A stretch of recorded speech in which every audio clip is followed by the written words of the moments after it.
காலையில எழுந்த உடனே நீங்க எண்ணெய் கொப்பளிக்கக்கூடிய ஒரு வழக்கத்த வந்து வச்சுக்கலாம். ஆயில் புல்லிங் அப்படின்னு நம்ம சொல்லுவோம். ஒரு டீஸ்பூன் அளவுக்கு நல்லெண்ணெயோ இல்லைன்னா வந்து தேங்காய் எண்ணெயோ வாயில நம்ம வந்து விட்டுட்டு நல்லா வந்து அத கொப்பளிச்சு அதுக்கப்புறமா வந்து துப்பணும். இது வந்து நம்ம பிரஷ் பண்றதுக்கு முன்னாடியே வந்து நம்ம செய்யணும். குறைஞ்சது ஒரு 3லேருந்து 4 நிமிஷமாவது வந்து நம்ம பண்ணணும்.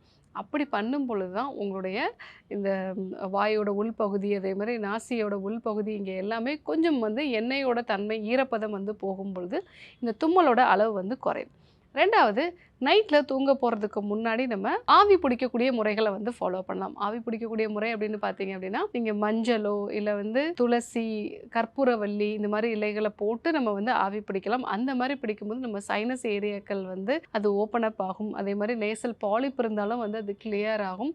நமக்கு ஒருவேளை ட்ரை ஏரியாவா இருக்கு, நம்ம மூக்கோட உள்பகுதி ரொம்ப வறட்சி தன்மையோட இருக்கு அப்படின்னா, அது எல்லாமே மாற ஆரம்பிக்கும். ஸோ இந்த ஒரு விஷயத்தையும் வந்து ஃபாலோ பண்ணலாம்.